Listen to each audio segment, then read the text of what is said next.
në Shqipëri.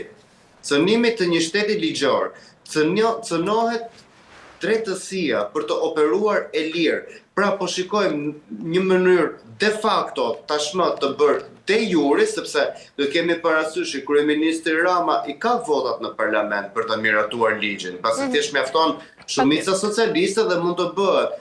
Por a është diçka e drejtë dhe normale? Jo. Kjo shikohet si një lloj cënimi i setorit të drejtësisë. Pra, ti e ke të ndaluar të hetosh këto persona. Pse? A kemi të bëjmë me persona që janë të zgjedhur nga populli dhe që ushtrojnë funksione publike?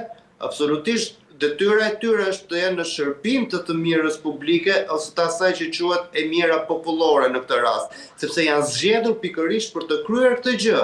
Por ndërkohë nuk mund të funksionojë nga ana tjetër si marifete për të shpëtuar drejtësisë edhe për të krijuar një drejtësi të re si çdo ekzekutivi në këtë rast.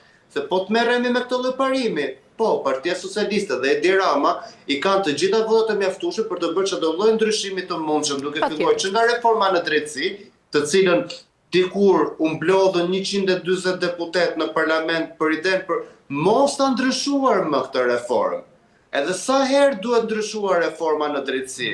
Jo, këto janë pikërisht disa elemente të cilat neve na çojnë mbrapa si shtet për atë që i përket integrimi evropian. Janë hapa minus të cilat neve mund të na sillin penalitete të ndryshme nesër, të cilat do të llogariten me shtyrjen e afatit të antarësimit të BE-s drejt Bashkimit Evropian. Kështu që e shikoj si një nismë totalisht të gabuar, e shikoj si një nismë e cila cënon integritetin e drejtësisë, e shikoj një nismë e cila na kthen drejt formave autoritare të qeverisjes, pra diçka e cila nuk shkon në pari me funksionin e vendeve të Europës perëndimore, të cilat ne duam të bëjmë pjesë, po ngjan më tepër me autokracitë e lindjes. Pra me një super ekzekutiv, ose më saktë me një super kryeministër nga ana e tij, i cili miraton ligje siç ti do i qefi, vetëm për të shpëtuar ato që janë afër tij.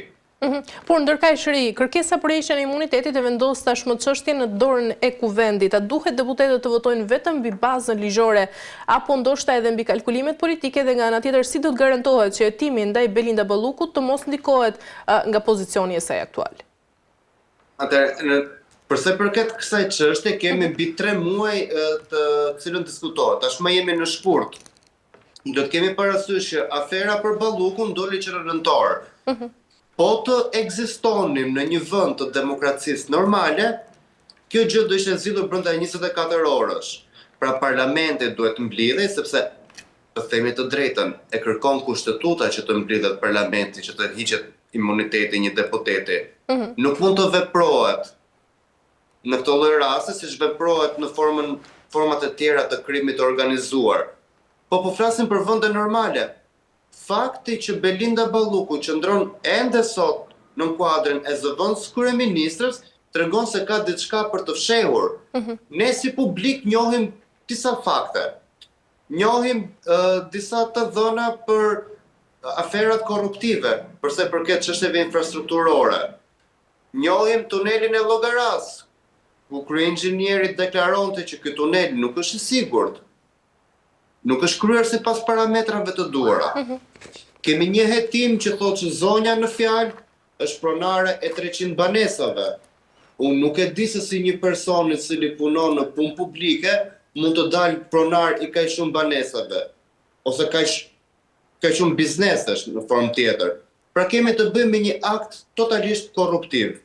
Një akt totalisht korruptiv, të cilin në këtë rast kryeministri nuk po e gjykon dhe nuk po e mbron. Pyetja që do t'i bëjmë neve vetes është cili është halli i vërtet i kryeministrit? A që zonja është Balluku, sa që humbja e Belinda Ballukus do ishte një humbje tragjike për qeverinë dhe do të çonte mbrapsht të gjitha reformat e bëra nga qeveria? Unë nuk e besoj këtë gjë. Edhe qytetarët shqiptar nuk e besojnë këtë gjë. Problemi aktual sot, urdhëro? Cili është qëllimi i vërtet rej? Qëllimi i vërtet është që kemi të bëjmë me një formë totalisht të egzageruar korruptive, të një lloj format që korrupsioni në Shqipëri ka arritur në nivele marramëndse që është bërë e pamundur që qeveria ta mbuloj, në qoftë më përpara ishte e gatshme për ta mbuluar në mënyrë të fshehtë, tash nuk mund ta bëj dot. Kemi të bëjmë edhe me anën e drejtësisë. Nga ana tjetër, ne tashmë jemi në luftë nga ndërkombëtarët. Pra jemi një vend kandidat për NBE, por unë nuk di që NBE të ketë ministra miliarder siç ka në Shqipëri. I vetmi rast i ministrave miliarder të cilët kishin prona të panumërta edhe jetonin në luks dhe në dekadencë absolute, ishte rasti i Nepalit. Edhe juve i pat protestat që ndodhen në Nepal, edhe se si përfunduan ata politikanë. Fakti vetëm, logjika e vetme që më çon të mendoj përse zoti Rama në këto momente po jep mbështetje të pakufizuar kundër zonja Ballukut, qëndron fakti sepse atëherë i bie që mbrapa këtyre aferave që sot ka prokuroria speciale, edhe kemi të bëjmë me një dosje që është shumë voluminoze, dosja Balluku. Atëherë supozimi qëndron që në këtë dosje përmendet dhe emri i kryeministrit. Dhe në këtë rast mbrohet Balluku sepse të dy janë të lidhur me njëri tjetrin. Nëse bie njëri, bie tjetri. Dhe pikërisht për këtë arsye ne po shikojmë sot e kësaj dite një mbrojtje të pakufizuar që po jepet një individi të korruptuar, sepse tashmë dihet gjatë që ajo është e korruptuar, sepse kemi të bëjmë me shumë para në sfond, edhe po shikojmë shumë manovra duke nisur që nga mbledhjet parlamentare deri te kjo e fundit e sotmja, e cila praktikisht e saldon pozicionin e Ballukut dhe kryeministri Rama tha që unë nuk kam për të shkarkuar Ballukut. E qartë. Rej, për ta mbyllur këtë çështje, a duhet një ministër të jap dorëheqjen për arsye etike edhe para një vendimi gjyqësor, edhe në këtë rast të zonjës Ballukut, dhe pasi edhe pa një vendim gjykate, politika shpesh kërkon standard më të lartë etik? Absolutisht po. Siç e përmenda pak më përpara, elementi bazë i politikës është morali.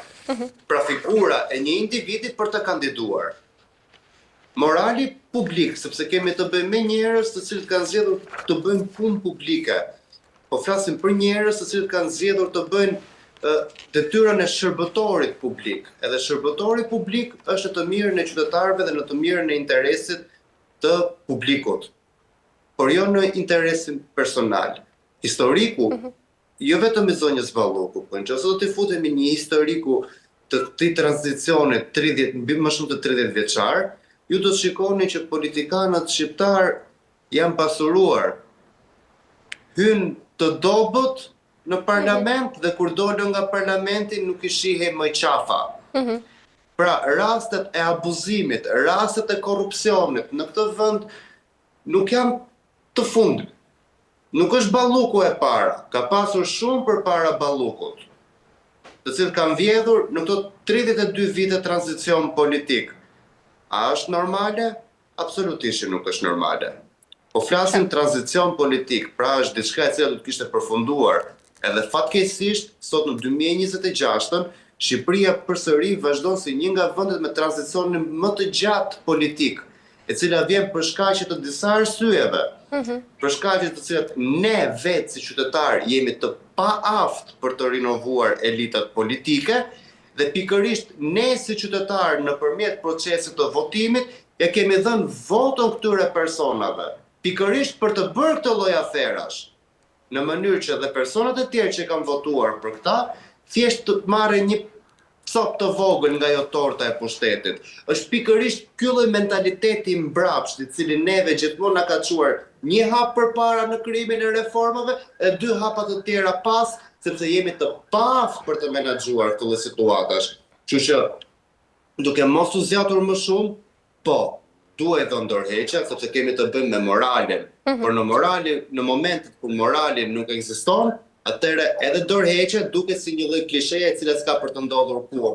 Prandaj sot tek kësaj dite ne shikojmë përsëri po të njëjtët panorama, edhe një kryeministër i cili nga ana tjetër kërkon të nxjerrë një lloj shfaqësimi sado absurd të jetë, por del sy pa trembur përpara kamerave të medjave dhe thotë unë nuk e shkarkoj atë. Qartë. Mirë, Rei, kalojmë tek një tjetër çështje se i përket gjeopolitikës. Sekretari amerikan i shtetit Marco Rubio në konferencën e sigurisë në Münich foli për një epokë të re pra në rendin botëror, duke paraqitur qartë qëndrimin dhe pritshmëritë e Shteteve të Bashkuara të Amerikës. Rei, kur një sekretar shteti flet për një epokë të re, zakonisht sinjalizon këtu edhe ndryshim strategjik afatgjat. Çfarë po ndryshon konkretisht në rendin botëror sipas Shteteve të Bashkuara të Amerikës? Atëherë ajo çfarë pam nga sekretari Rubio në datë 14 shkurt kur u bë konferenca e mbrojtjes në Munich, ishte fiksi Shën Valentini, një letër dashurie për Europën. Sekretari Rubio në fjalimin e tij për mbi 20 minuta përmendi vlerat e përbashkëta të civilizimit evropian. Një fjali shumë e bukur ishte we have our homes in the Western Hemisphere. Do thënë, ne kemi shtëpia tona në hemisferën perëndimore. Por fëmijëria jonë është Europa. Pra dhe Amerika vet e kupton që baza e Amerikës vjen nga Europa. U mbështet sekretari Rubio tek civilizimi. Civilizimi i Mesdheut. Pra po flasim për një rajon i cili ka diktuar historinë botërore. Është Mesdheu. Kultura greke në antikitet, e pasuar nga Roma, mëtej nga Karli i Madh i cili krijoi idenë e Europës, nga feudalizmi, nga perandoritë e mëdhaja, nga ata njerëz që emigruan nga Britania e Madhe, nga Gjermania, nga Spanja, nga Kristofor Kolombi i cili zbuloi si kontinent, pra në një farë mënyre Rubio u tregua shumë mirënjohës ndaj kontinentit evropian dhe pikërisht këtë gjë kërkoi. Ne duam aleat të fortë. Pra në një farë mënyre, sekretari Rubio e rikonfirmoi edhe një herë atë aleancën e mrekullueshme sipas tij të Shteteve të Bashkuara të Amerikës si protektor të Europës, që ato së bashku e ngritën Europën mbas lufta e parë botërore dhe lufta e dytë botërore, plani Marshall i Shteteve të Bashkuara të Amerikës, kështu që praktikisht sekretari Rubio tregoi edhe një herë që vërtet administrata Trump ka America First, për sa i përket parimit të bazë ideologjik, por ama kjo nuk do të thotë që aleatët duhet të jenë mbrapa. Ajo çfarë spikati për sa i përket fjalimit të sekretarit Rubio ishte një kritike ashpër ndaj Kombeve të Bashkuara. Një kritike ashpër duke thënë që Kombet e Bashkuara u treguan të paafta për të shmangur atë çfarë ndodhi në Gaza. Ishte ndërhyrja e Shteteve të Bashkuara e cila e mbylli atë çfarë ishte në Gaza. Kombet e Bashkuara ishin të paaftë për të vepruar në Ukrainë. Ishte pikërisht nisma e Shteteve të Bashkuara të Amerikës, e cila po i sjell sot në tryeza bisedimi, në dialog politik